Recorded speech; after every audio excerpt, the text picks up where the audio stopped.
This is your host, Jason Snowgrove, and I will be your guide as we journey down the road to pleasure hunt or hitting the long trail to those great comp hunts.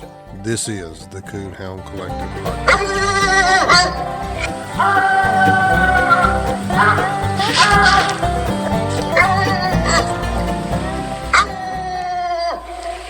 All right, welcome to the Coonhound Collective podcast tonight. We got a topic we're going to talk about. And Wait a minute. I've got company. Wait a minute. Listen. Oh, here we go. Shh. Listen. You hear me in there, Judge? I don't hear your coat. Listen. Right there. You mean just tree you right there? there? Okay, I got you. As you can tell, I've got company tonight, so. Hey, you invited me. You asked for this. Yeah. Well, we got a good topic, and we're gonna get to that in a minute. But been doing any hunting? No. Have you? Yeah. I already knew the answer to yours. You've been slacking since the Winter Classic. What happened? You went down there and now you're on vacation? It's not a good time to hunt. I'm not hearing you very. Yeah, I can hear. Turn it up just a little. There you go. What about now? That's too loud. But yeah, no, it's not a good time to hunt right now. I had a good hunt the other night. I've got a young dog I'm kind of messing with, and there ain't no sense in setting him up for failure. So I agree. It ain't good. I'm waiting for it to get a little bit better. It ain't been the best time to hunt a young one right now. No. But I had a good hunt the other night. Yeah, you sure did. Creeper looked good. First, I took him out Monday night, him and Angel, and they both treat a freaking slick in opposite direction. Yeah, I don't know what's wrong. She must be coming in heat. That ain't like her to do that. She is a little puffy looking. Is she? I figured she was. So are you gonna breed her? I don't know. Is that still undecided? That's undecided. We're gonna have to do some figuring on. Is that off-air discussion? No, we can talk about it now. No, I just wondered. But we're gonna have to do some figuring because we can't. I don't want it to. I mean, I'm still not 100% sure on English days, but my plan is to be there and for her to be there and one of us to be hunting her in that hunt that she's qualified for. So, what's that my life for? Because you said us. One of us be one of us. You said you didn't know what you was gonna hunt. Yeah, I don't know what I'm gonna do. I can take Creeper and hunt him up there. We still got time. Yeah, that's true. You could. Yeah, we got time. But I don't know. We'll have to do some figuring first. I say we got time. It's kind of slipping up on me, to be honest with you. Pretty quick. April, May, June. And it's the 1st of June. Yeah. You don't get much of June. Just. Nope. Yeah. It's just right there on you. 50th anniversary. Yeah. That's one English reason days. I would like to be there. But we picked up a lot of new contracts at work, so I'm going to have to see how this goes. But I think we about got our arms around it. So. Yeah, congrats on your win with yeah, he looked good. Creeper. I have to have a dog good enough that can fix the handler's mistakes because I about give the freaking hunt away. Sounded like you did, just about. Yeah, he got treed in there and the night before, which was the first time he'd been out in months. He loaded up on a tree, and in my head, I was by myself, but in my head I thought, well, I would tree him right there. And I didn't no more get that thought out of my head, and he leaves. Makes 2 barks on the ground, makes a big circle, and goes right back in there and trees. And so, when we cut them, they went about a half, and he loaded up. And so I just stood there and listened, and Garrett Miller was on the cast with me, his little Walker female come in there and loaded up, and as soon as she did it, we almost said it at the same time, because as soon as I heard her come on the tree, I went to try to tree him, but Garrett was a little faster than me, so he got first tree, and I thought, well, when we found the coon, I said, oh boy, you done good, you look good in here, you got in here and got her done quick, but I about screwed you up here, you're going to have to go tree another one to fix this. So we recut him, and man, the wind was howling. And he went over 2 ridges, probably, I don't know, probably another half a mile or better, 3/4, something like that. And he went one way. It was 3 dog casts. The other dog went basically east. One dog went west, and Creeper went south. And we them boys pretty generous, because the one boy's dog that kind of went east, he's only about 200 from us. He's on dog week here opening. And we just kept easing along the edge of this pasture, I said, you know, if we get up on top of that hill, we could probably hear all the dogs. And anyway, they was like, yeah, we can walk around there. And I said, they were pretty generous because they didn't have to do that. Yeah. But one time we were standing in the bottom, and I thought I could hear a creeper tree through there. But if the wind wasn't blowing, I'd been able to hear him no problem. But, man, the wind blowing like a hurricane. And the other boy said, I hear something, but I can't guarantee that it's him. So we walked around. Yep, that's me. Tree me in there. That's what I wanted to do. But I was judging. I wanted to be fair. So we walked around, and as soon as we started up that ridge, the other boy's dog that was open, it had been hushed for a little bit. And we walked up top of that ridge, and about time he reached over and he bumped me on the shoulder and pointed towards where I thought I heard Creeper. I had heard him too. And he said, I think I hear your dog. I said, yeah, strike him. I said, matter of fact, go ahead and tree him right there. And so we walked to him, and we got in there, and them boys found my coon. I didn't even see it. They found the coon. I didn't see it till afterwards. And so now I'm playing the clock, because if the other, not the walker dog, but the other dog, we're on the leash, got to walk back. Mm-hmm. So if the other dog gets treated and got a coon, I'm beat by a quarter because I messed up on that first tree. And so we walked back out to the pasture, and we walked to where we last heard him. And about time I went to click the 6, we heard him open, and he was already struck in. He treated him. So now we're leash locked. And I thought, oh great. Mm-hmm. I think there was 6 minutes left in the hunt. So now I'm trying to hurry to get down to that tree. So, because there was another coon we walked under sitting up back at the truck, and I was going to cut Creeper straight towards the truck. And I'm trying to hurry to get to this boy's tree, because I'm thinking, if he's got a coon, I've got to get this dog cut and hope he can get down there and get that other coon tree before the time goes out. We walked in there, and it was a tree probably about that big, about the size of your leg. And I thought, well, this is going to be quick. It'll either be there or it won't. When I realized it wasn't there, I said, well, maybe we need to check that tree there or that tree there.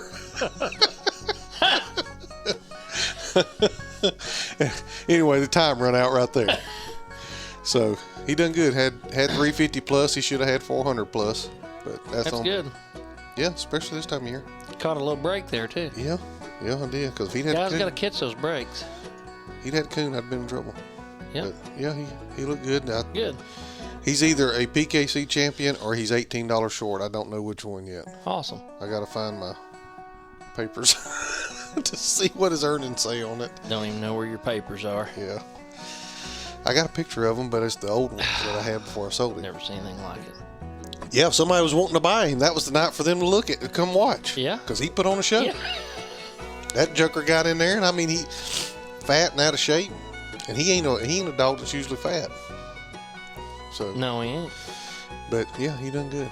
And yeah, that's good. Angel laid in the box and took a nap, which I've been hunting her pretty hard. So seemed like every time I cut her here lately, it's half a mile or a mile before she gets treed. So I don't know what the deal was. I think she run a coon. I think she run a coon in the other night, and I don't know if she was nervous about treeing in a hole, or you know, we got those drainage come down. It's got the rock on both sides. Well, there was some like crevices up in those rocks, and she moved around up on a tree right there. And I don't know if it was because she was nervous about being in that hole, with her head in that hole, and she just backed up on a tree and treed or what. She run it in there good. It wasn't like her normal, if she's gonna lay something up type deal, but it sounded good, her running in there.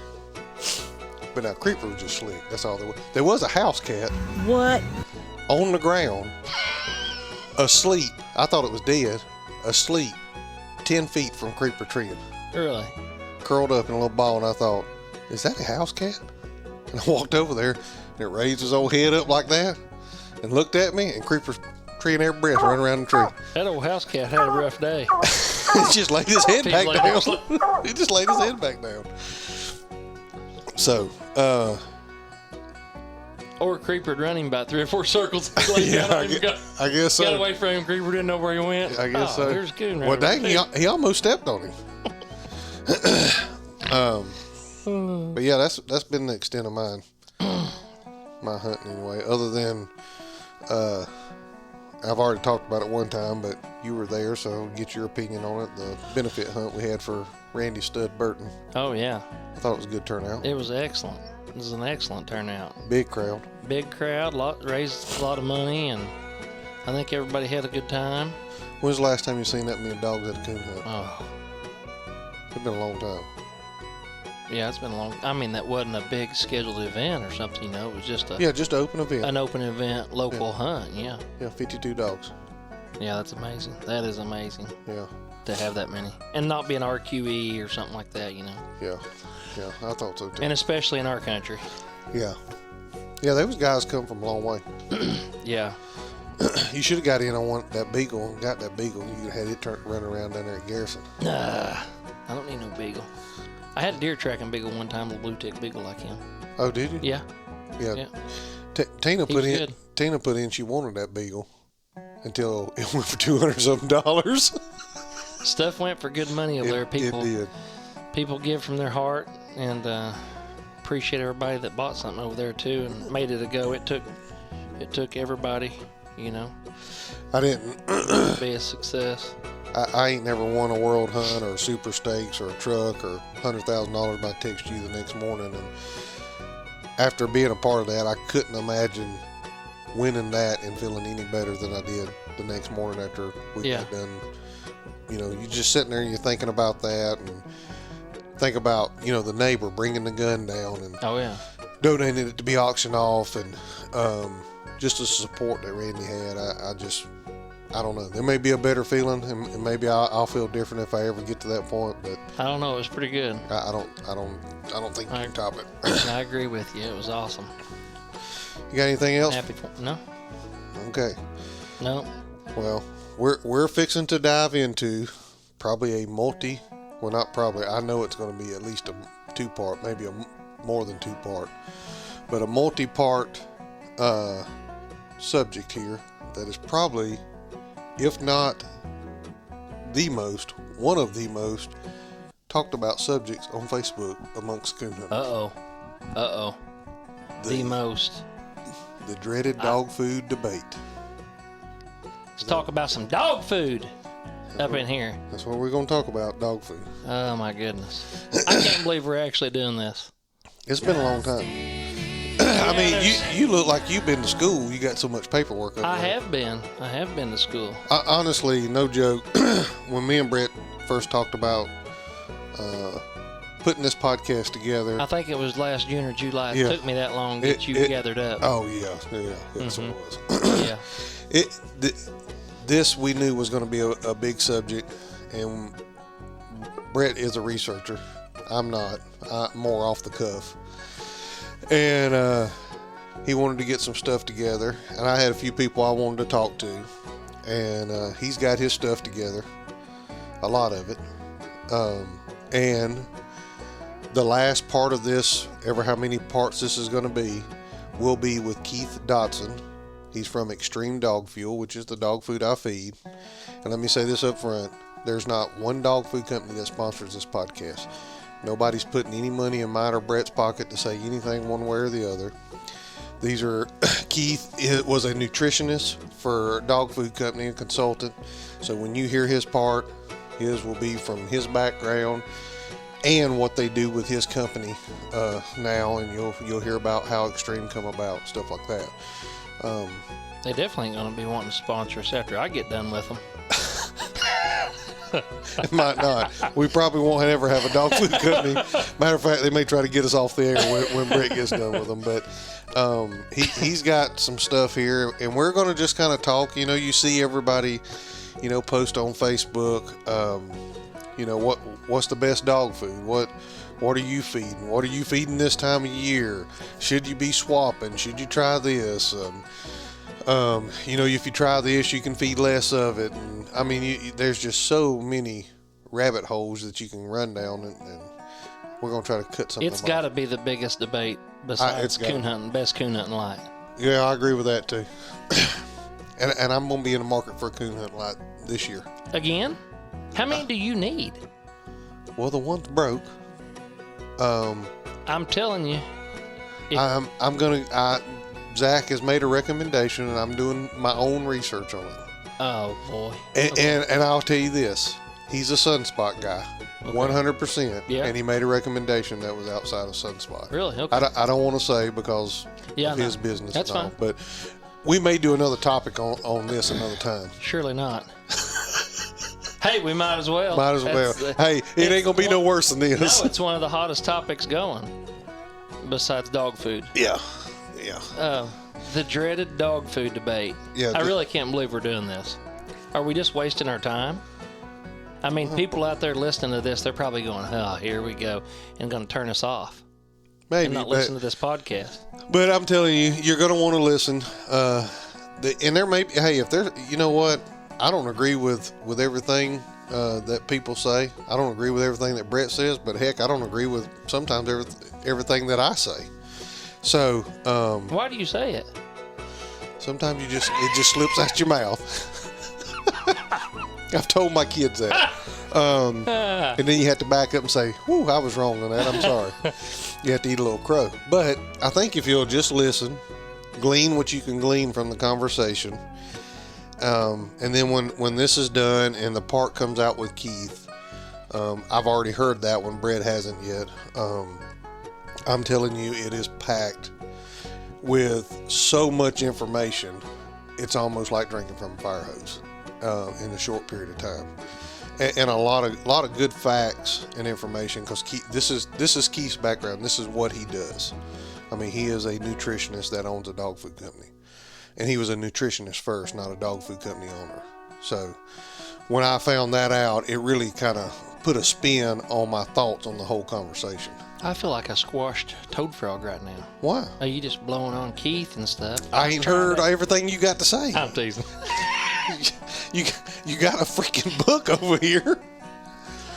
All right, where are you going to start? We're not gonna hit on all this stuff. It's just some We got personal stuff. It's still daylight out there. It is. We got all kinds of time. Might And see a turkey strut across the You top. might. These I hope trees we are don't never have to buzzing. walk down that hill again, though. I can tell you that.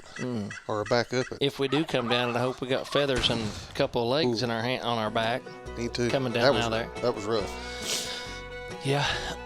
Y'all Yeah. want If me? you want to come down and hunt. No. Yeah, Jason will take you on a coon hunt and go right over across that road right there. Send him right up that bottom, right over there. And then I promise you, I don't care where you are at in the part of the country listening to us. I promise you, you'll really enjoy where you're at. And you'll appreciate where you coon hunt. Did you hear Troy at Randy's benefit hunt the other night? So we were taking. Sorry guys, we'll get to the dog food in a minute. I got to tell this. So it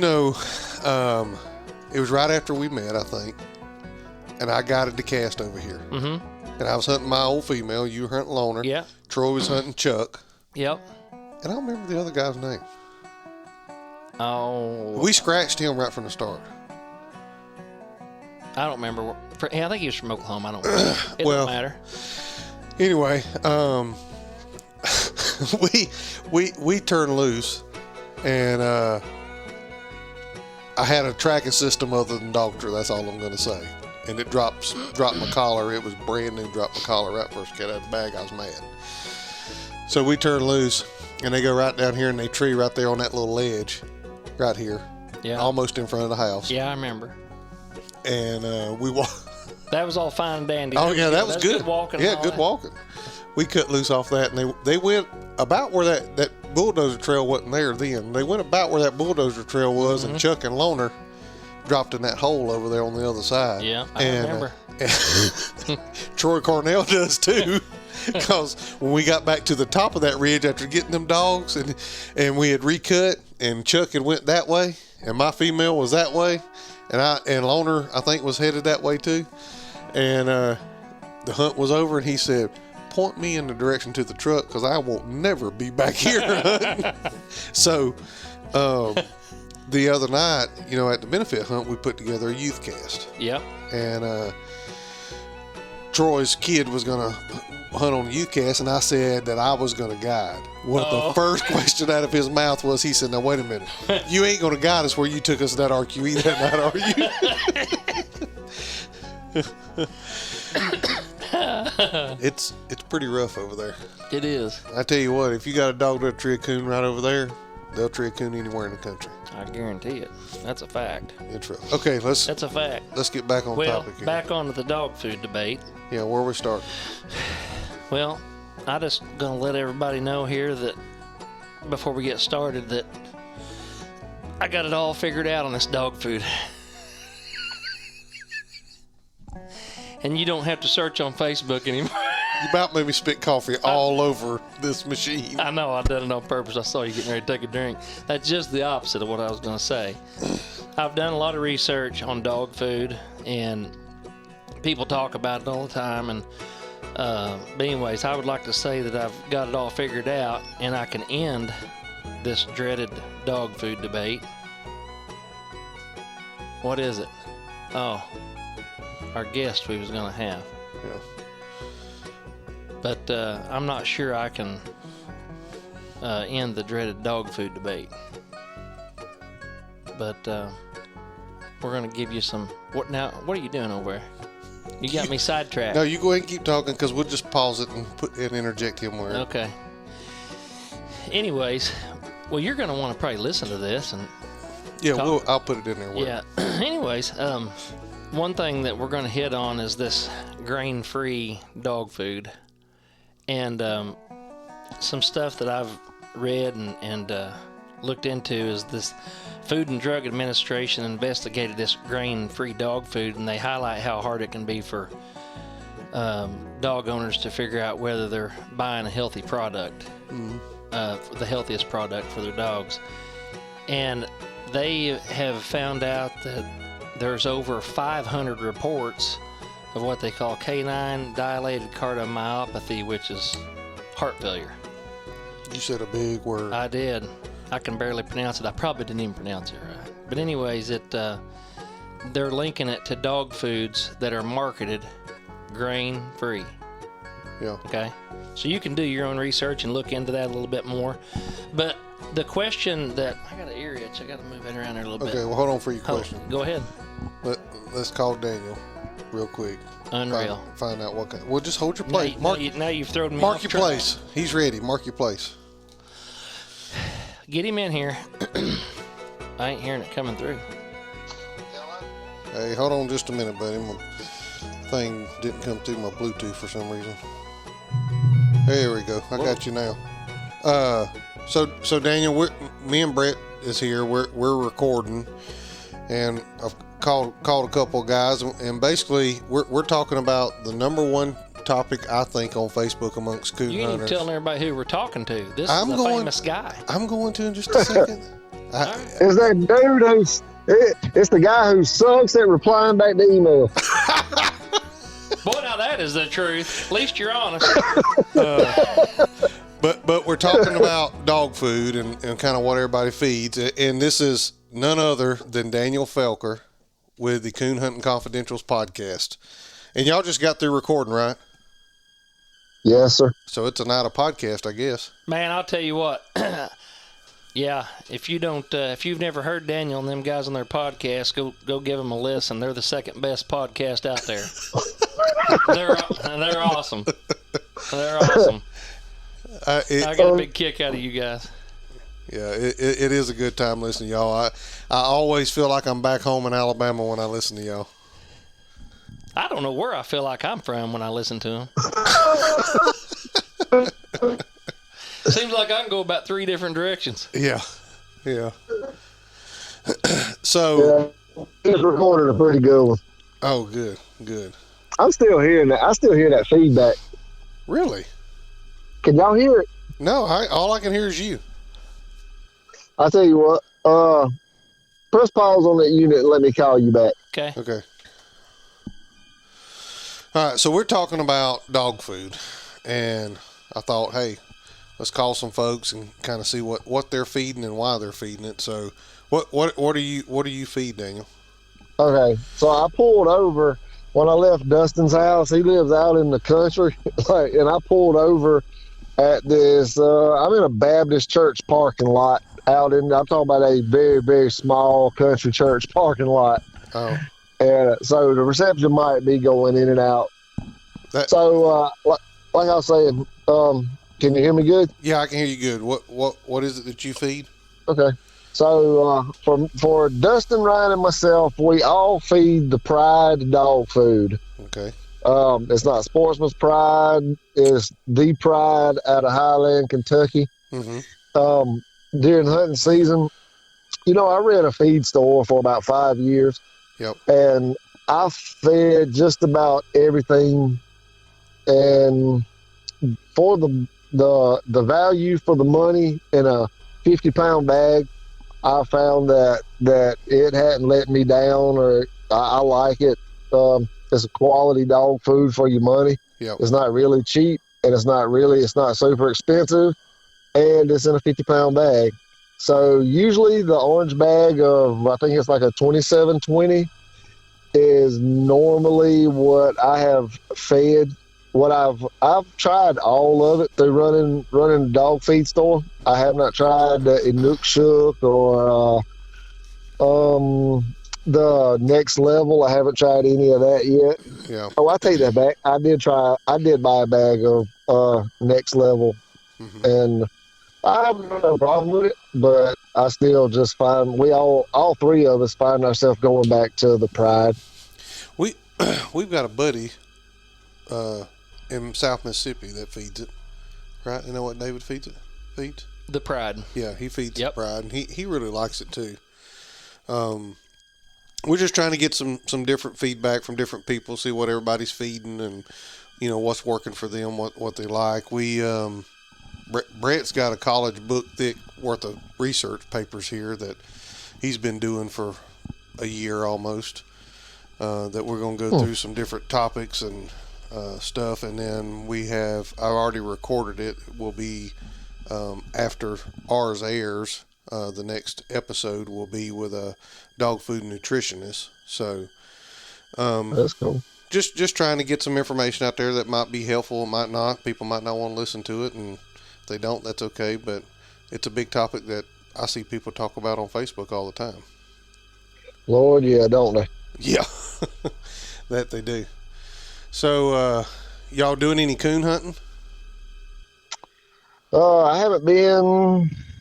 Our kill season went out last Saturday. Mm-hmm. And I was going to try to make it, but I hadn't made it. And then this week has been so hectic. This has probably been the least I've coon hunted in 20 some odd years. Yeah. So this has been a very slack season for me. I understand. Mine's been that way too, and just until the last couple of weeks. I've been able to get back at it, but yeah, it's been kind of slow for sure. You still got your Walker dog and your black and tan, I assume? Yeah, I actually she come in heat a couple weeks ago, and I threw them in a pen together. Uh-oh. Uh-oh. Crossbred City. Watch out! Yep, I figured I tried a couple other stud dogs, and I couldn't make it. It just didn't happen, and I was not going through that rigmarole. So I was like, you know what? I really want a puppy off of her. Yeah. Him, I like. He has a good mouth, trees, coons, this or that. He's 2 years old. I'm like, you know what? She's 7. I want a puppy off of her. In case something crazy happens, I threw them in the pen together and let nature take its course. And he's off of David Gilman's stuff, right? Yes, sir. He's off of that redneck roll, dog. That's what I thought. Yeah. And what does Echo out of? Oh man, you would have to ask me that. She goes back on one side. She goes back to the Dreamer dog that Mark Miller used to own. Yep. And I can't remember. That'd be her bottom side. Her top side, it escapes me right now. I'd have to look at the pictures. You boys, I'm at you the boys papers. talking black and tan Walker dogs. You should just muted me, muted my mind. Oh. Yeah. Well, we ain't gonna hold you up so you can get home. But real quick, before we let you go, kind of plug your podcast and where people can hear you and stuff like that. Real quick. All right. Coon hunting confidentials Most of all the major platforms. All the major platforms, not most of them, all of them, except for. Well, never mind. They don't exist anymore. Yeah. Well, that's where you can find it. I will say Spotify and Apple are the two major platforms. So Yeah. that'd be where I'd start out at. All right, buddy. Well, thank you for taking time to pull over and talk to us for a minute about dog food, and I look forward to hearing your new episode. Ain't no problem. I appreciate you reaching out to us. Appreciate it. That's Hey, that's the first time I've ever we ain't even laughed hardly. If I hear your voice of them other two clowns, I really get tickled. But maybe we should have got them both on here with Daniel. We was going to, but Ryan's like, I need to go, man. He was like, just speak for me. I feed pride. I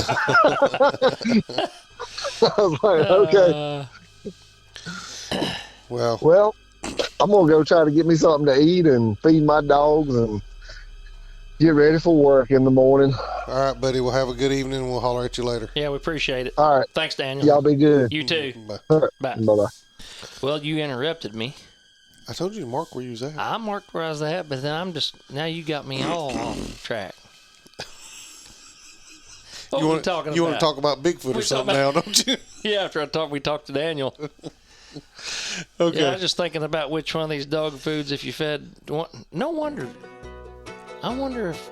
Well, I better not go down that rabbit trail. Yeah, but you better go back to your we page. better get back to this. I was feeding that dog food, and then your dogs start seeing certain ghosts and stuff. We get right on that podcast quick. Yeah. Yeah, with them boys. Yeah. Anyways, we was talking about the 500 plus reports of this heart failure that they supposedly are linking to this grain-free dog food.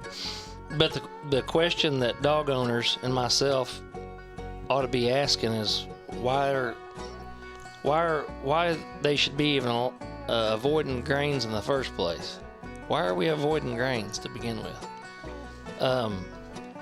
And while I don't know 100% where the grain-free idea started from, it did start cropping up when people started embracing these low-carb diets and these gluten-free foods and stuff. So you think it was maybe a trendy type I thing? think it was a trendy deal. I And tend to agree with you. Things happen in trends. they do, and people just follow along with that stuff. But the main thing with me is I've always wondered what made the houndsmen jump on board with this. What made the houndsmen get on board with this grain-free dog food, and what made them think, oh, okay, well, this grain-free dog food's going to be better? How was they sold on it? What was they told? What were we told? I mean... Well, and you may cover this somewhere in Good Lord and all that, but... Will you lay off me about my research? Anyway. One of the things I remember hearing was, well, you got to get them away from corn because it makes them too hot. Yeah. And so... And it seemed like about the time I was hearing that's when... That was the market. That was the marketing hype for the coon hunters and sporting dogs, probably. Yeah, grain-free kind of made a splash on the scene. Yeah. And then I thought, well, maybe it was cost. Cost doesn't necessarily reflect quality. You don't always get what you pay for, but... That's for sure. So, anyways, before we dive into this too deep and big... Yeah. Read your disclaimer. I want to make something clear here right off the bat. I don't have a veterinarian degree. I don't have a degree as a pet food dietitian or anything like that. But apologies for this interruption, but we have some breaking news. You got a redneck degree? I do have common sense. Oh, okay. And I can read. Sometimes. And sometimes I can read. And sometimes I can comprehend. And we all can do our own research. And just as importantly, hands-on experience. So, I've also noticed that you'll get mixed info between vets, Yep. and pet food nutritionalists. Yep. So who do we listen to? So there's a lot of confusion out here for a lot of people, and I think that's why it's always asked on Facebook is who do we trust? What's good? What's not? Well, here's another thing. Who's right? I think about, why the subject. I've often, and we've talked about this. I've often wondered, why does the subject keep coming up about dog food? Well, it's me personally. It's because you have this dog food, then the formula gets changed or something gets changed. So then your dog starts looking different. So then people start hunting a different avenue, and then all of a sudden, here's new XYZ company pops up over here, and everybody, it's the rave. So then everybody moves over there and tries that and finds out it ain't all that it's made up to be. Yeah. They wasn't satisfied with what they have, so then they go down another rabbit hole looking for something completely different. Yeah. And people are saying, people just be like, they'll get a product and they'll sell it to somebody else. Basically, hey, I switched to this dog food. Man, my dogs are doing better than they were, and I was feeding such and such. Yeah. And then this guy goes and buys it. I've got, and that's understandably that works for Yeah. people too. Sometimes that happens. I mean, you put me onto the extreme, yeah, and but anybody can throw dog food in a bowl and free cast a hound and even raise a litter of puppies. But not every houndsman monitors the performance of the athlete on their lead or the mama who's giving her all in that whelping pen. Not everybody does that. Mm-hmm. And we demand so much from our hounds that I think a lot of people just need to pay a little closer attention to what we fuel our hounds with. yeah. And experiment with different things to try to get the most out of them without breaking them down so easily and allowing them to recover from all this brutal exercise they go through. So I'm an individual. I do things on individual basis and Individual dog. individual dog. Gotcha. Any about any animal really, but we're talking about dogs here. So, and me and you've talked about this a bunch about as far as human consumption. About I have to eat a little bit of something every 2 hours. Good God. I'm being serious. Good thing we ate a bunch of Chinese before we started and this. You can. I'll need a snack in an hour. Yeah, I know. But anyways, so and these dogs can't talk and tell us what they need and what they don't need. Well, So- and just like it's everybody's opinion because you don't like to feed before you hunt. You like to feed after, right? Mm-hmm. And now my schedule's different than yours. I mean, it depends on what time I'm going to be hunting. Yeah, I know, but I do a few things different, But- and I don't do every dog the same. but with me, I like to feed early afternoon and then hunt, after dark because I know for me if I've went all day and haven't ate, I'm going to perform a little bit better if I got a little something in me before I have to go out there and run that 5K because I've got that body to be running 5K. Yeah, you got that 5K body. I'm gonna start calling you 5K. Speaking of which, It is different, and it's a lot of it. I think is people's schedule when they want to feed. A lot of people feed after they get back, from hunting, and people just feed. Well, I'm gonna just go out there and throw feed in, and then I'll take my dog hunting. It don't matter to them. Maybe they don't pay attention that close to it. may not, and a lot of people may or may not do this. I know that some do, and if you've got 5 dogs out there, whether you got 10 out there or whatever, let's just say you got a guy that's got 5 or 10 dogs, and about you're feeding all of them you're feeding all of them. Some guys go through there and feed certain ones different amounts according to whether they're getting hunted or not. But then there's guys out there that they've got this cookie cutter mentality and just this blanket deal where they just give them all this certain amount of feed, every single dog there. Yeah. And then what happens is you have a dog that maybe you're not hunting, might get fat on you. If you feed it, you have to change it. That's why you feed an individual dog. Yeah.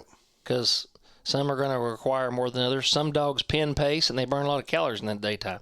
Some dogs that don't pen pace and just lay around, may not need as much if you're not hunting them. Mm-hmm. So that's how I go about it. I'm not saying that that's right or anything. And anything that I'm talking about on here, it's one of these deals that you just have to research on your own, do your own research, find out what works for you and your hounds. And maybe that's the case. Maybe there's just so many different options out there. Maybe that's why it's talked about so much. Yeah. But there's some things that are, I don't know. I guess it throws a kink into the market of dog food for me in my brain. But like, for example, like you get so many different opinions from vets and even someone, a dog food nutritionist or somebody like Keith and all that, and then you're gonna have people. There might be a vet disagree with him. Well, who you listen to? You listen to him, or you listen to the vet, or do you listen to your buddy down the road that's had hounds for 40 years and he's fed XYZ dog food, and that's just it, and it is what it is. So here's my I guess caveat. Lots of opinions. Caveat to that is, and not that I wouldn't care at all to be sponsored by a dog food company that I believed in their product. I have to believe in their product. Just like we've done a podcast with White Moaning, and we talked about Tier 1 custom calls, and it's a good product. Brett can testify to it. It's a good product. But when it comes to quote unquote vets, when you go to the vet office, you see that dog food in there. How much of it is a kickback to them? Oh, yeah. And what are they pushing? Are they pushing it because it's best for the dog, or are they pushing it because it's a kickback to them? And I ain't saying they are. I'm just saying, in the back of my mind, as a small business owner, that's where my mind automatically goes to. Mm-hmm. Well, on some of the research, I've done like so much reading that I don't know. Maybe I'm scrambled in my brain, but from doing all the reading and different things. That's for sure. What'd you say? Nothing. Go ahead. But anyways, this vet says that that grains cause allergies, and this just can be pretty. This is pretty common. Said that dogs can become allergic to certain foods if they have a genetic predisposition to develop food allergies. In a review of 7 studies, this vet found that dogs are most commonly allergic to the following foods in descending order, and the number one thing is beef. You're blinking your eyes at me. The second thing is dairy. The third thing is wheat. Fourth thing is egg, and then chicken. Yeah, it's comical. So ha ha ha. What do they want? What do they want the dog to eat? That's what I'm saying. It's just because they're a vet don't mean that they got it figured out. Yeah, that's my point. Because I've read some stuff that's like, where in the world are you coming up with this? Yeah, baloney. There's just so many contradicting things out there, and so-called facts and information on dog food by professionals, that people look up to. So it's like, who are we supposed to believe? Who's right? And then that answers my question. There's no wonder that there's so much confusion on the topic, and why we see so many posts on social media about it. Yeah, oh yeah. But, and it could be, and who's feeding what, blah, blah, blah. And a lot of it's price point, because some people, they don't care. Yeah. And other people, they're not going to feed much more than old Roy at Walmart. So the funny thing to this that makes this even just more bizarre to me, this vet, in her personal experience, she had previously mentioned that she's seen higher numbers of corn allergies.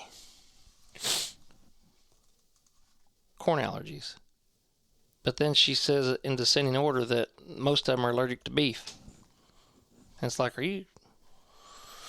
what's going on up there? But anyways, some pet food companies take this approach to an extreme, formulating foods that contain more than 50% carbohydrates, and a lot of them are real low quality sources. And then these foods contain about 15% or more of crude fiber. One thing to note about fiber is, and that I've found out, is that excess fiber can dilute the energy and nutrient content of the food to such an extent that the animal will have difficulty eating enough of the food to meet its needs. We talked about that today, me and you did. And whenever they listened to Keith's part, me and Keith, I talked to you about this. Yeah. Me and Keith had a conversation about micronutrients and fillers.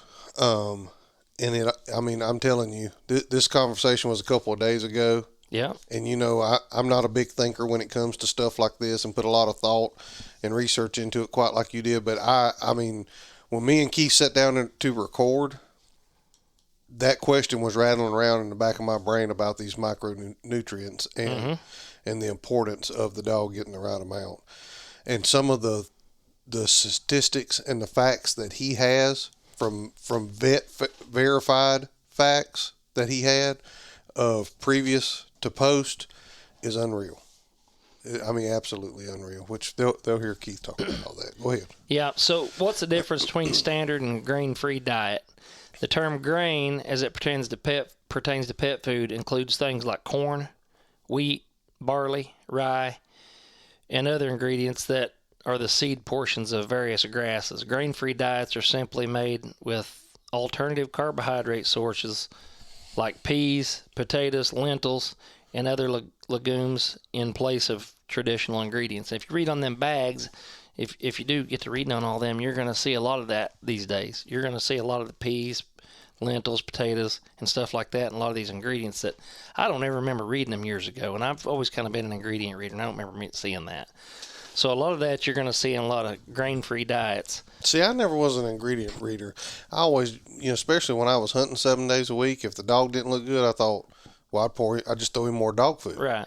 And if he still didn't look good, I'd start asking questions. And matter of fact, I don't feed it anymore. I tried it and it didn't work as good, but not saying it's a bad company. But years ago, one of the big things that really come on the scene that really put weight on the dog and slicked them up, made them look good, was black gold. Mm-hmm. Did you ever feed that back in the day? I never did. I never switched over to it, but there was a lot of guys here back in I remember those black gold the original days. formula. Yeah, I remember back in those days when everybody around here a lot of guys were feeding black gold. Yeah, I mean, it really, and when you look at the dog, from what the dog looked like to what the dog looked like after you fed it for a little bit, I mean, you would say, oh man, that's great dog food. But I don't know if it was or not. I've actually got black gold on our dog food list here. Oh. Look at that. It was a good one. Surprised you brought that up. Yeah, well, my bad. I didn't know we went to the dog food stuff. No, you're good. Yeah, we are. But so our grain-free diet safe? I'm going to read this word for word here, something, and just let you digest it however you want it. The big push is that these grain-free diets are safe, and that's another thing. But some may not be. Since 2018, the FDA has been investigating this potential link between these grain-free diets and a form of heart disease. And this is from an FDA website. In 2018, the FDA announced that it had begun investigative reports of this canine dilated cardiomyopathy, DCM they call it, in dogs eating certain pet foods, many labeled as grain-free, which contained a high proportion of peas, lentils, and other legume seeds, and or potatoes in various forms, which is like whole flour, protein, such, and stuff, and made ingredients listed within the first 10 ingredients on the ingredient list before vitamins and minerals. Many of these cases reported included breeds of dogs not previously known to have a genetic predisposition to the disease. Research into the nature of this relationship is still ongoing. Pet owners currently feeding or interested in starting a grain-free diet are advised to speak to their veterinarians regarding its safety and suitability for their dog. There you go. Talk to your vet and find out if it's all right or not. Well, they may be all for it. They may push them toward it. Oh, no, it's fine. It's okay. Go ahead and feed it. One of these grain-free things that really got my mind spinning, and I don't know if we're going to get to interview this guy or not and talk to him. I want to be able to get him on here. If we can get caught up with him, but he's got a lot of things going on, so I don't know if we can. I reached out to him today and I didn't get a response from him, but but anyways, a lot of things that I've read and researched, and it's always kind of made me wonder in my brain what's going on here, if there's any truth to it or not, is these shortened heat cycles or no heat cycles at all in these females, and they're saying that it's because this grain-free dog food. And I've read, I don't know how many posts and how much information on this, and I'm almost sold on it that there's something to it. So I do a lot of artificial breeding and stuff. My vet is an absolute genius, and I do believe in a lot of things that I learned and I've been told from them. So one of the things I'm going to jump into, and I'm going to mention these dog foods, but there's one term that was used on me some time ago. This is going to go along with this, with these short heat cycles or no heat cycles at all. And it's been quite a thing with people. Mm-hmm. It was been a big hot topic for quite a while, for several years. And then I think things got blamed for this, and it may very well have been the dog food. I could never confirm or deny that was the case or not. And I just thought, well, maybe I'm just lucky and I'm not having any trouble with it. So anyways, there's a lot here. It's hard to try to get all this on this podcast to where people can understand what I'm getting at. And sometimes it's hard to, sometimes it's hard to explain a lot of this stuff. I'm just not smart enough probably, but, one thing that I had one issue. I finally had an issue come up. And I can't remember. It was heat cycles is what it was. And then I had a missed heat cycle. So as I got to talking to my vet, he was like, well, you need to bring her in and we need to do some tests on her and check this and check that. And he said, what kind of dog food are you feeding? And I told him. Was that one of his first questions? It was like, you could tell it was pretty important to him. And so he said, it may be the phytoestrogens. I know when you first said this word to me months ago, I thought he has went off the deep end. Yeah, and maybe I have.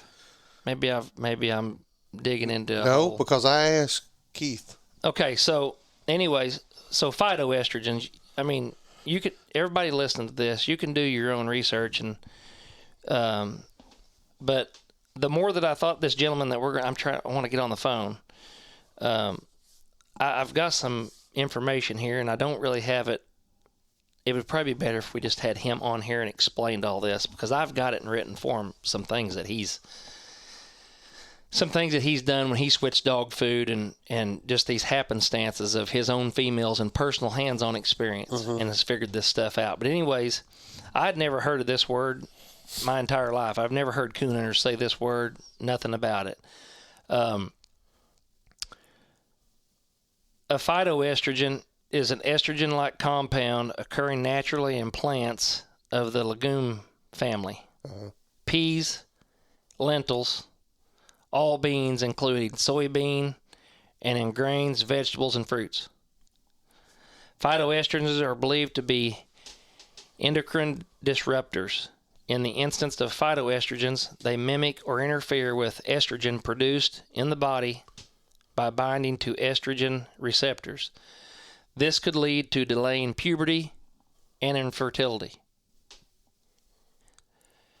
Endocrine disruptors have also been linked to developmental problems, autoimmune diseases, and some neurodegenerative diseases, and this is just what we know now. Plus getting trace amounts of phytoestrogens through mixed tocopherols, a popular preservative in commercial pet foods. Now, you can get your dog food bags out and you can read on them, and we're going to go over some of these ingredients on some of these dog foods, and I've highlighted them. So these tocopherols, the phytoestrogen levels found in soy compared to other foods are just off the charts. One study found a direct link between genistein and decreased sexual hormone activity in dogs. Another downer, soy inhibits the effects of thyroid, and I don't even know what this other word is, but it disrupts normal thyroid function and can possibly enhance estrogen-dependent breast cancer. They're also getting trace amounts of phytoestrogens through these mixed tocopherols, which is this popular preservative in commercial pet foods, and it's in bukus of them. And while I've almost all dog foods I've researched, they contain these phytoestrogens, and some contain a whole lot more than others. but the exact amount in each one, nobody knows. Well, that's what I was going to say. I pulled up an ingredient list here. Nobody knows. And I think one of the things Keith talked about when we, and I don't remember the conversation exactly, so everybody just had to listen to the other part, but was in some of those things are put in there for certain things, fibers or whatever, like a roughage, I guess is the best way I would be able to describe it.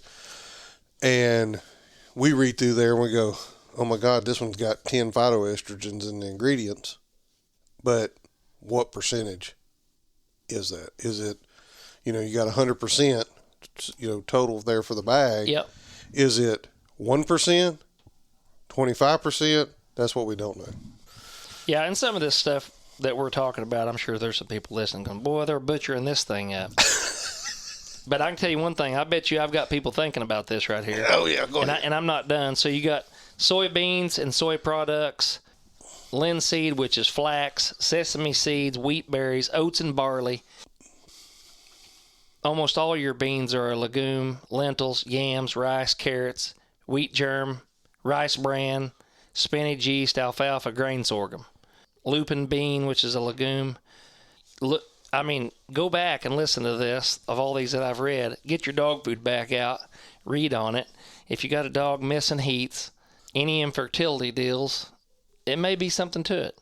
Maybe not. I've got my opinions on this stuff. I'm going to read something. This is an unknown. I'm not going to say the person on here, but it's an unknown dog breeder. Several people were suggesting that dog foods that contain pea products, peas, lentils, and or flax had high enough levels of phytoestrogens that they were having difficulties having their female dogs get pregnant. Mm-hmm. Okay. So then they go back to their Purina quality dog food, and their dogs were fine. Now I give Purina a big kudos there, but that's just what this person says. Now, I am going to hit on that in a little bit on this Purina deal. Okay. And I'm not giving them props or anything. I'm just telling you, huh? Okay. Okay.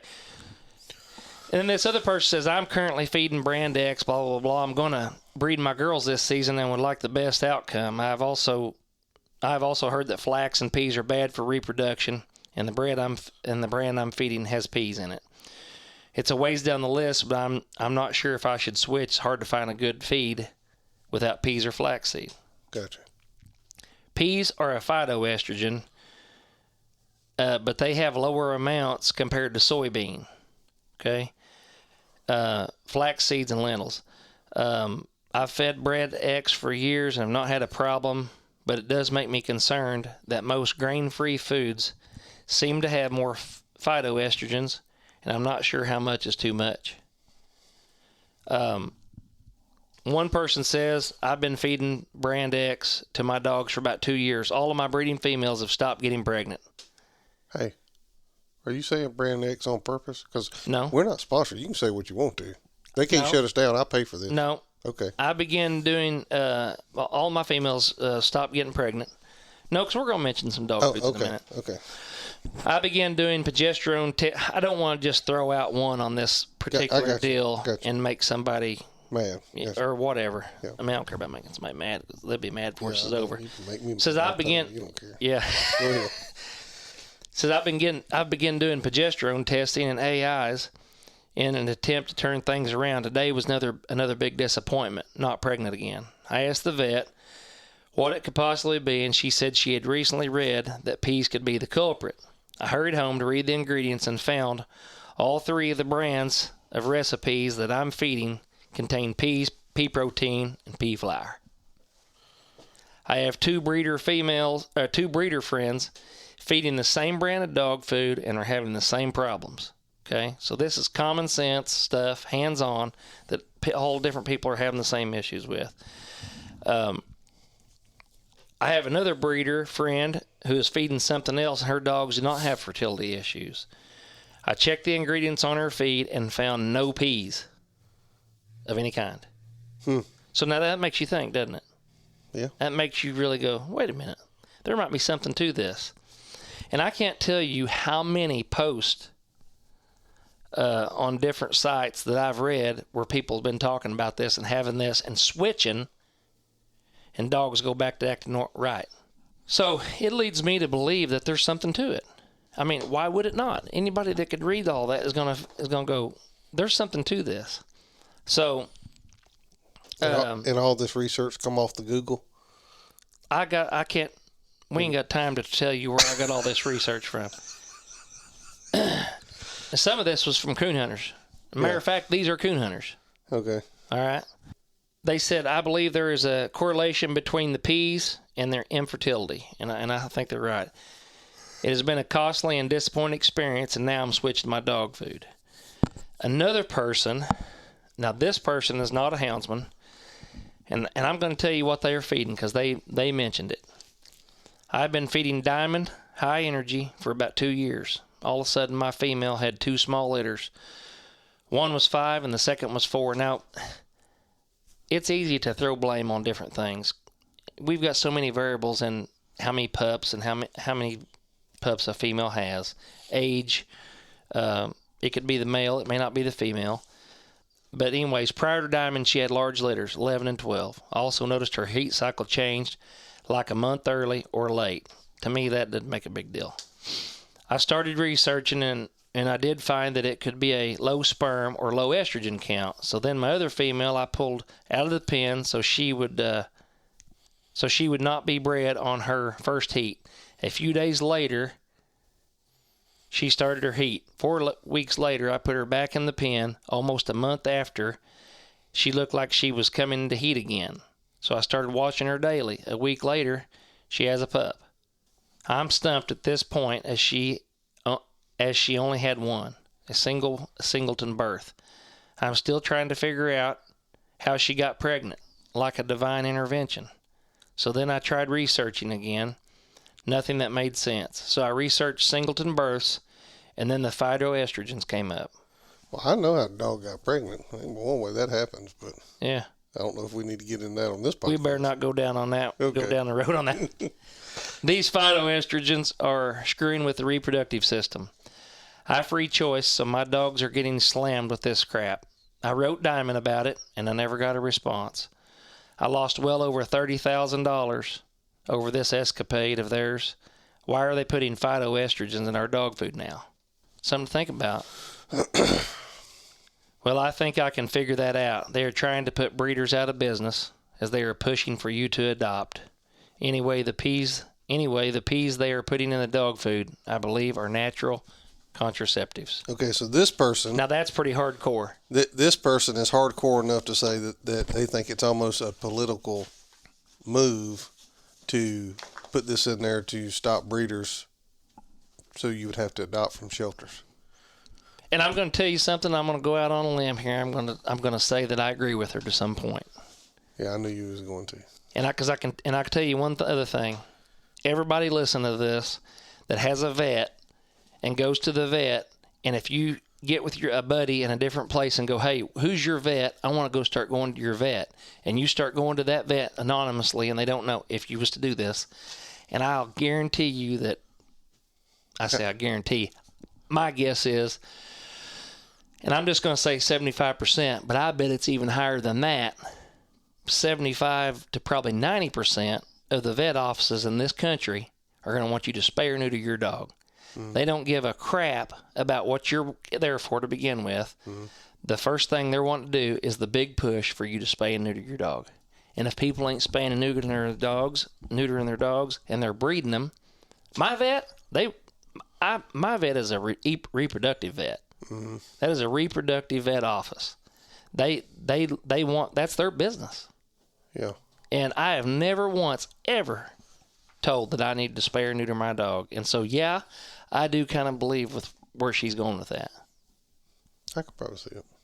And if you live, and if you're alive now and you're listening to this, and after everything that's went down in our government and all the things would you be shocked?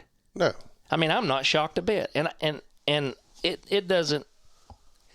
is not far-fetched.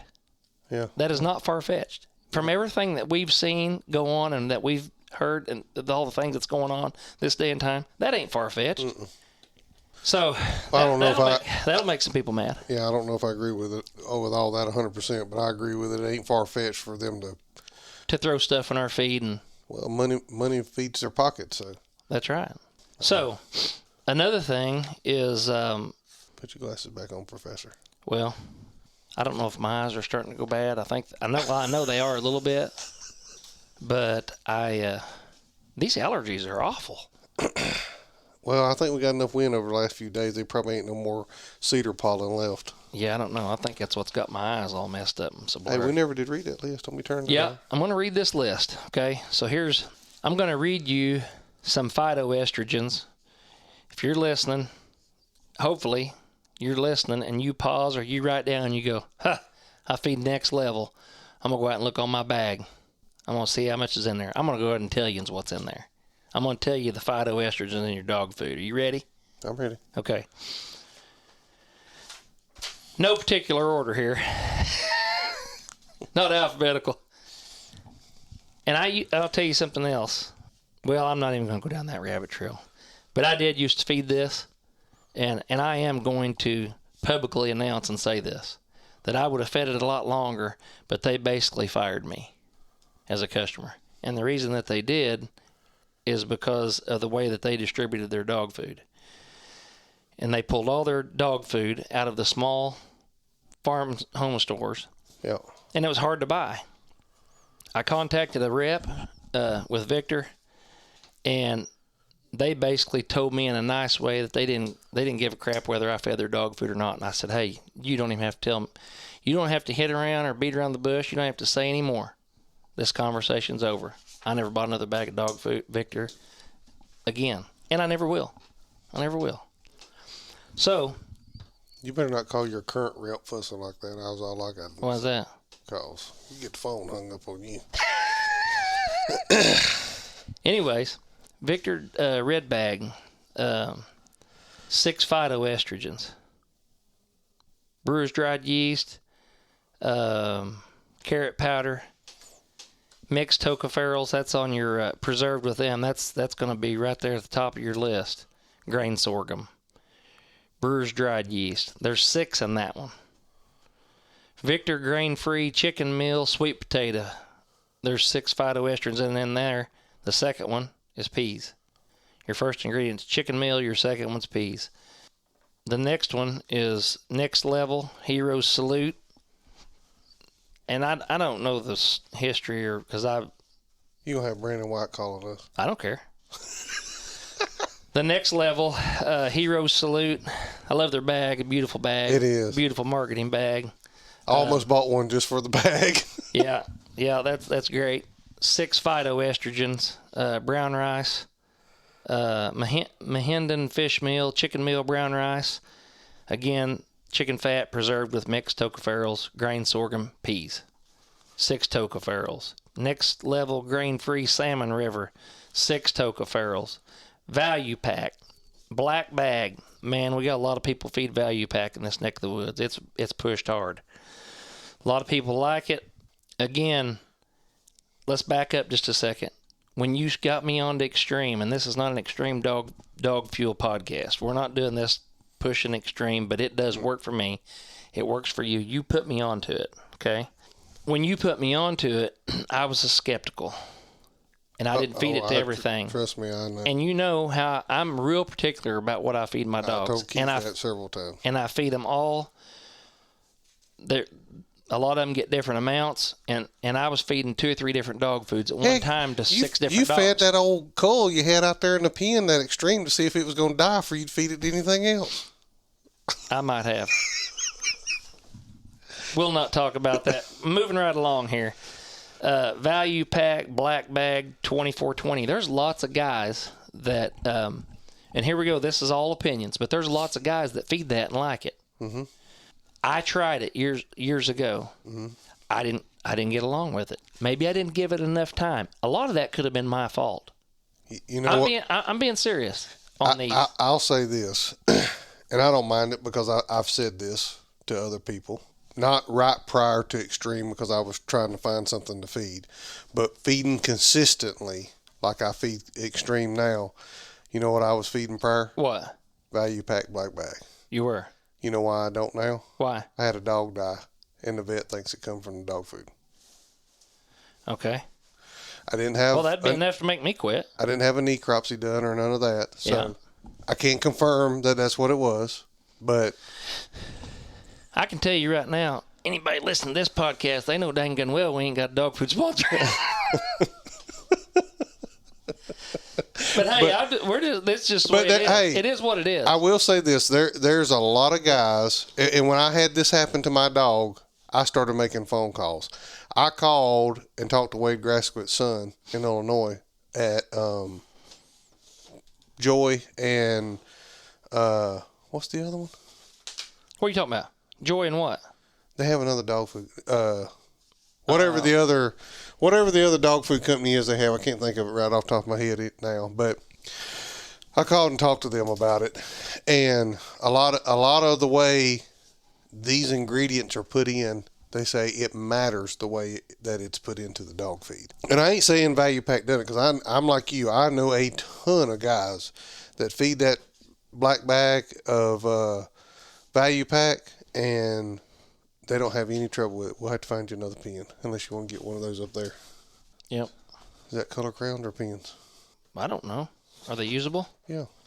They look pretty fancy. Well, give it here. Don't tear it open. Good. I'm not going to tear it open, but if I do open it, look like as many as there is in there, we'd have quite the pickup. Get you a pink one. No, just give me this one here. But I know a lot of guys feed that, and they have good luck with it, and their dogs look good on it. Perfect. You just leave it sitting there till we get done. So I'm not knocking the dog food at all. I'm just telling you I'm not going to feed it because of the experience I had. Well, have you ever on top, before we move on, since you brought this up and talking about it, it does make me think that, and it should make everybody think on dog food is why is it working for them? Just they think it's the best, and then you get it and it's the worst. And it don't matter whether it's this brand or what brand it is. Yeah. Okay? And I'm going to hit on that in just a minute. And I can't explain it. I don't know why. And that might be a question we should have probably asked Keith. I should have put that on my list. So, okay, how many? I'm a hard sell. I'm not going to just up and just switch to something. Oh, trust me, I know. I don't even like sample stuff. I'm not about to give my dog a sample of it. If I remember right, I brought a bag down and give it to you laying on the front porch because you wouldn't even try it. Yeah, I remember. I think it was a red and black bag of Extreme, wasn't it? It was 2618. Oh, it was? Yeah, of Extreme. Oh, okay. I fed it for a while. Yeah. Okay, so I want to mention this one here last. That's where my pen quit working. We got to move along. People's gonna get bored. The Pride 2720. We just talked to Daniel. Them guys feed Pride. I don't know if they're having any problems with fertility issues or what. 4 phytoestrogens. Well, I guess we'll find out because he said that I know on a podcast I heard him talk about he could not get echo bred to a stud dog, and that's the reason why he put that black and tan in with her. So if she don't take and have puppies, there may be something to it. Okay. Well, maybe he'll listen to this podcast. Yeah. Okay. He can look at his ingredient list. We do have fly in here. Yeah, you about to make some folks real mad now. But go ahead. Why? With your next one. Well, because this is our neck of the woods. This is what everybody likes, right? This is the flavor of the month. Joy Super Meal. Yeah. It's the best of the best, isn't it? Of their Joy, the Super Meal. Yep. 4 phytoestrogens. Nothing different than the Pride. I haven't tried it. I can't say. I'm not going to say anything bad. I can't say anything good about it. I've tried it. But I can tell you this: that it's preserved with mixed tocopherols. Right there. I fed Joy 2, 3, 4. I fed Joy years ago. Years. Dried brewer's yeast, pearl barley, oat groats. And whenever I was going through from Value Pack to Extreme, that was one of the products I tried. And it wasn't that I didn't like it. I just ended up being able to get Extreme. Moving right along. Extreme Dog Fuel. Pro Athlete 3020. I'm going to break your heart. No, you ain't. 7 phytoestrogens. Yep. I was shocked. I'd like to ask him about that. I'd like to ask Keith about this and talk about it. Extreme Dog Fuel 24-20. That's what I feed. Yep. I knew nothing. I'm going to tell you right now, when I first started feeding this, I didn't even know what phytoestrogen was. 3 phytoestrogens. Yep. Extreme Dog Fuel 24-20. There may be something to that, and we're going to hit on what you talked about earlier today about the puppies, if you want to. Yeah, I was going to when, but okay. you go ahead. And then, so Showtime 20. I tell you what, I about tried Showtime one time. I didn't. And I know I went on turkey hunt out in Kentucky, and this guy, I saw he had shot. I said, you feed that Showtime? Oh, he said, it's the best dog food I've ever fed. I thought. What everybody says. And he packing some good walker dogs. I mean, he hunts a lot of people. I have a list. It's a short list, but I have a list of ones that I don't care if they say it makes them lay golden goose eggs. I will not feed it. Yeah, I'm the same way. We're not talking about those, though. Okay. All right. We're going to get a fly. Showtime. Yeah, are they multiplying here or what? Crap if I know. Showtime 27-20, 5 phytoestrogens. You know what? I didn't count the black gold and the diamond. Good. Not all this research. Boy, I tell you what, I got another one here, hot topic. Dog food. Yeah, you're fixing to really upset some folks. Anyways, Sports Mix High Energy 26-18. I fed that for a long time.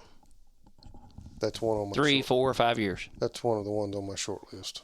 It is? Mm-hmm. 3, surprisingly, 3 phytoestrogens. And also, the gentleman that I want to get on here to talk to was having problems with shortened heat cycles, no heat cycles, all kinds of issues trying to raise puppies, and switched to Sports Mix. And things turned around for him. And I don't know if that has anything to do with this being just 3 phytoestrogens compared to everything else or not. But this was one of the other deals that made me think. I knew nothing about that then when I switched. And that guy, and if we get him on here, I may be speaking out of turn, but I want to say that this stems back to 7 to 8 years ago. Long time he's had trouble. All right, here we go. I already mentioned those? Yep. Okay, that was the 3. Sports Mix, High Energy, 3 phytoestrogen, Extreme Dog Fuel, 24-20. Inukshuk. Is that even how you pronounce it? I think it is. Something like that. Inukshuk Marine, 25. 4 phytoestrogens. Inukshuk 30-25 High Energy Formula, 5 phytoestrogens. It says this Marine 25 contains grains of oats, barley, and brown rice. The same thing in the High Energy brown rice. No oats in that. Barley flour and flaxseed. And here's the thing. Dried brewer's yeast. Especially with the Inukshuk that has been, it ain't just it. It's the selling point of every dog food out there for coon hunters is Inukshuk. You can feed them this much and they can survive. That's all it takes to feed them, and it looks just like they did when I was feeding this other 2 or 3 cups worth. And that goes back to what Keith is going to talk about, the micronutrients. Yeah, you're feeding them that much, they can survive on the fat and protein, but they're missing out on everything else. And from what you've told me, if you're listening, you're not going to want to miss the last podcast that we put out of Keith, explaining that, because the way you explain it to me, it all makes sense. Yeah. So I'm going to go back to something that I was just talking about a minute ago, and I was having trouble with a female getting pregnant. Yeah. Every litter that I've ever had with her in the past, she's always had a dead puppy. Every time I always had one dead puppy. When this topic come up on the podcast with Keith, I didn't say anything because I wanted you to say it. But I remember us having this conversation. Yeah, she's always had one dead puppy on every single litter. How many times you bred her? Except for her last litter. I don't know, 7, 8, 9 times. Quite a few. Yeah. And she's always had a dead puppy. I had to have a C-section one time. She had trouble one time. But anyways, I had a small litter, and I was debating whether to breed her the next time. So when I talked to my vet, I was telling him I said, how am I going from like 14 puppies to, having this, and then just this quick to nothing, hardly, 2 puppies or 3 or whatever. And it just didn't make no sense in my mind, and she was still fairly young. And the very first thing he said is, what kind of dog food are you feeding? Mm-hmm. And in my brain, I'm going, I wanted to say, what does that matter? You know what I mean? That's what a lot of people's thinking. Yeah. What does that matter, what kind of dog food I'm feeding? They ain't anything to do with this. And I said, I'm feeding her Purina Pro Plan Sport 30-20. And I'm going to say this. I've always fed her Purina Pro Plan Sport 30-20. And that was the only dog that I fed Purina Pro Plan Sport to. Oh, I know, because she was last holdout on Extreme. No, Loner was.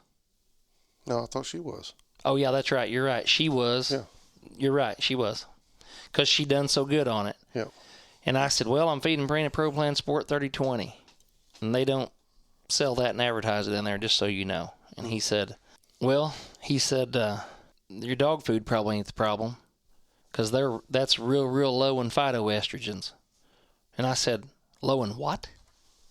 And he said, phytoestrogens. I said, what's that? And he explained it to me, and he said, you can do a little research on it and look it up and read about it.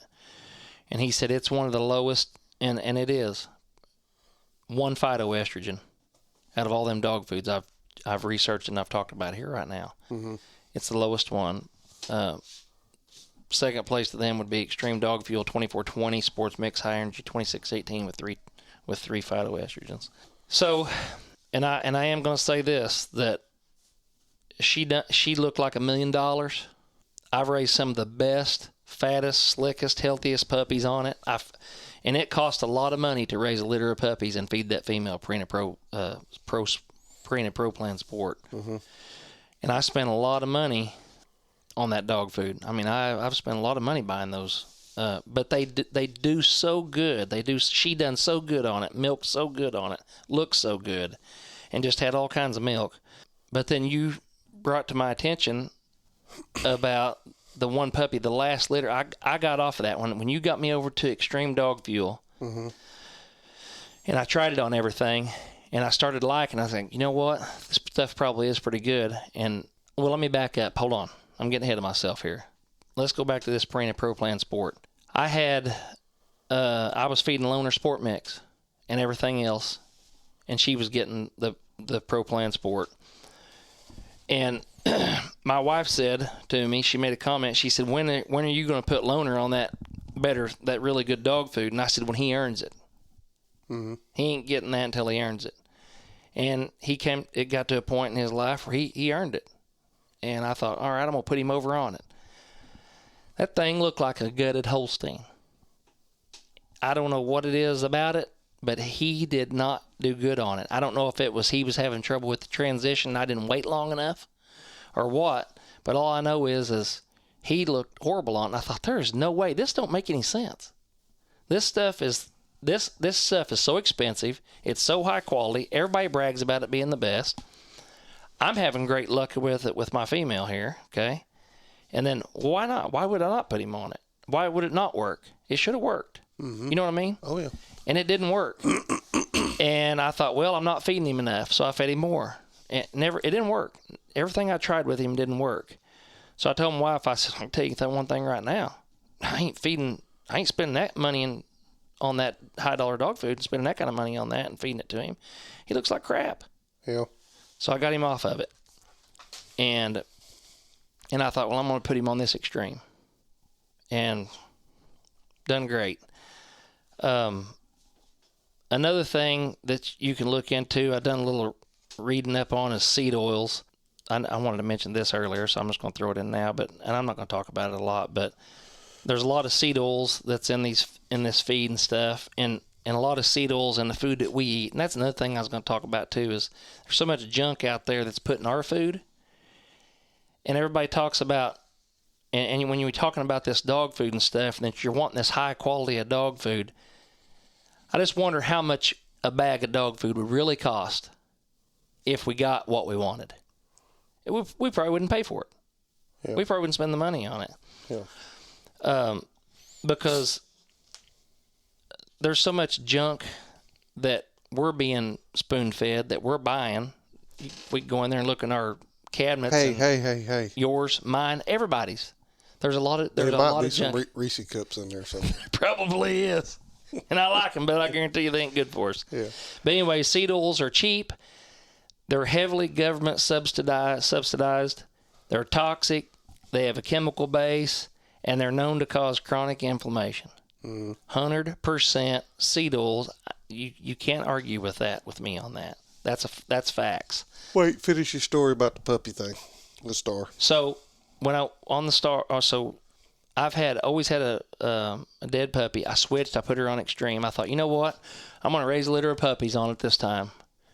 This was the last litter. This was the last litter. She is older now, so I already know there's a chance she might have less puppies. There's a lot of variables in having Right.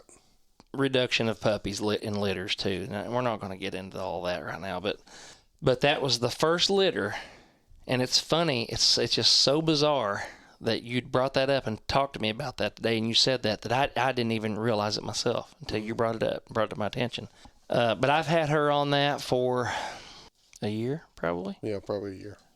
Or maybe a little more.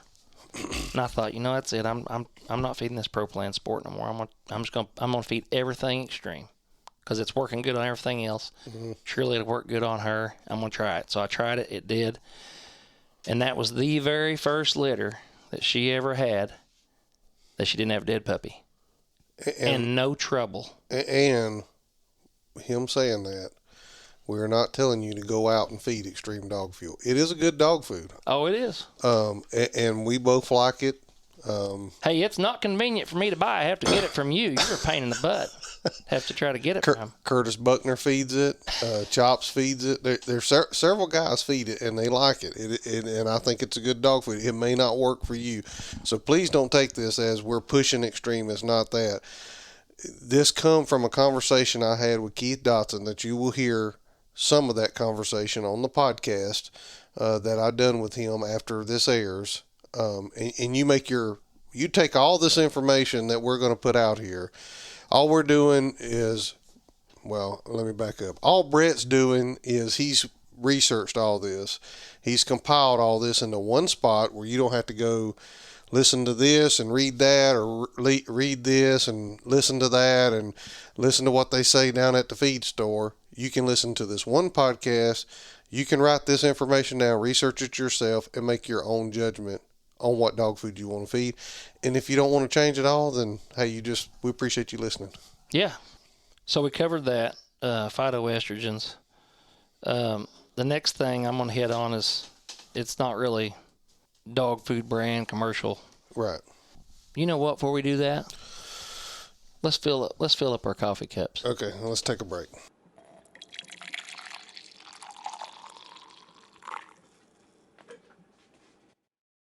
Thanks, guys, for listening to the Coonhound Collective podcast today. We really appreciate you taking your time out of your day to listen to the podcast. If you don't mind, head over to Facebook and give us a like, and head over to Instagram and give us a follow. It's both at the Coonhound Collective. Also, if you would like to reach us here at the Coonhound Collective, you can reach us at thecoonhoundcollective@gmail.com. If there's someone that you would like to hear on the podcast, or a product that you would like to hear talked about, please send it to thecoonhoundcollective@gmail.com. Thanks again. Have a great day.